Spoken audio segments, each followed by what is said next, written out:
Step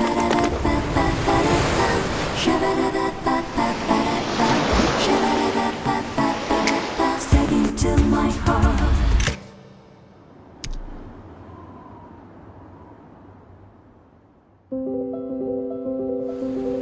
ค่อยซื้อเมนี้มาจากประเทศไทยค่อยมาการท่องเที่ยวและเล่นกล้องก็เปรียบเหมือนดวงตาที่ค่อยใช้บันทึกเรื่องราวของโลกใบนี้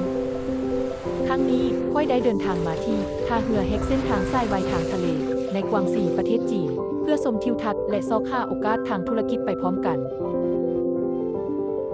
สิ่งที่น่าสนใจคือค่อยได้พบกับบุคคลพิเศษท่านหนึ่งอยู่ที่นี้นั่นคือท่านอูซาวผู้แทนสภาประชาชนกวางซีและผู้รับผิดชอบบริหารแหล่งท่องเที่ยวแห่งนี้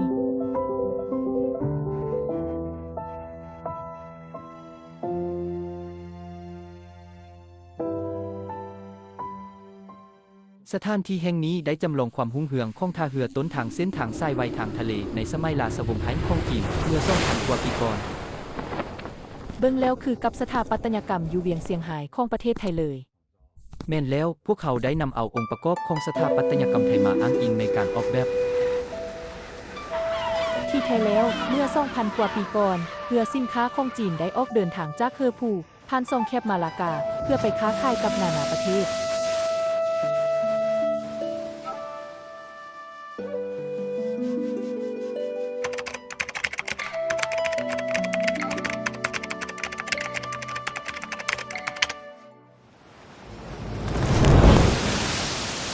ตอนนี้ค่อยอยู่ที่เฮอผู่กวางซีประเทศจีนที่ท่าเรือแฮกเส้นทางสายไมทางทะเลบ่อนนี้เปรียบได้กับอีศูนย์กลางการขนส่งทางทะเลในสมัยราชวงศ์ฮั่นเลยก็ว่าได้สบายดีเพื่อนชาวไทยทุกคนที่นี้ได้ฟื้นฟูภาพบรรยากาศท่าเรือที่คึกคืนในสมัยโบราณของพวกเขาให้กลับมามีชีวิตอีกครั้งปัจจุบันมีนักท่องเที่ยวเข้ามาเยี่ยมชมที่นี้แล้วหลายกว่า 4 ล้านเทื่อคนยินดีต้อนรับทุกท่านมาเที่ยวชมเขตท่องเที่ยวท่าเรือแฮกเส้นทางสายไวทางทะเลของพวกเขา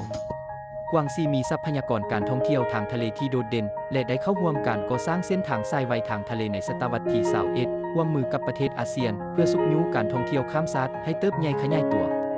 ในช่วงบ่พอเท่าใดปีมานี้หลังจากได้รับเลือกเป็นผู้แทนสภาประชาชนข้าพเจ้าได้เสนอแนะนำอย่างต่อเนื่องในกองประชุมสภาประชาชนเขตปกครองตนเองเกี่ยวกับการพัฒนาโครงการท่องเที่ยววัฒนธรรมทางทะเลระดับสูงถึงว่าท่านอูซาวจะยังนุ่มแต่ในฐานะผู้แทนสภาประชาชนกวางซีเพิ่นมีวิสัยทัศน์ในการยกระดับอุตสาหกรรมการท่องเที่ยวและข้อเสนอของเพิ่นก็มีเป้าหมายชัดเจนและสร้างสรรค์หลายจากจุดนี้หากนั่งเรือสำราญมุ่งหน้าไปทางทิศตะวันตกเฉียงใต้ก็สามารถไปถึงประเทศไทยได้การนั่งเรือสำราญตามหอยเส้นทางสายไวทางทะเลกับคืนประเทศไทยต้องเป็นประสบการณ์ที่วิเศษและน่าตื่นเต้นหลายแน่นอนแม่นแล้วตอนนี้ท่าเรือสำราญสากลอ่าวเปยปูก็ได้ก่อสร้างสำเร็จแล้วและข้าพเจ้าก็ได้เสนอโครงการสร้างประสบการณ์การเดินเรือทางไกลไว้เช่นกันเชื่อว่าความปรารถนานี้ของทางจะกลายเป็นความจริงในวันนี้ดีไล่เลยในกองประชุมสภาประชาชนเขตปกครองตนเองปี 2025 ข้าพเจ้ายังได้เสนอให้สร้างอ่าวเปยปูเป็นสถานที่พักผ่อนตากอากาศแคมป์ทะเลระดับสากลอีกด้วยหวังว่าในอนาคตการท่องเที่ยวทางทะเลระหว่างกวางซีและอาเซียนจะกลายเป็นเนื้อในสำคัญของการร่วมมือภาคพื้นดินอาเซียนและเป็นแห่งขับเคลื่อนใหม่ให้แก่การพัฒนาคุณภาพสูงของอุตสาหกรรมการท่องเที่ยวกวางซีการถ่ายรูปคือวิธีที่ค่อยใช้บันทึกโลกใบนี้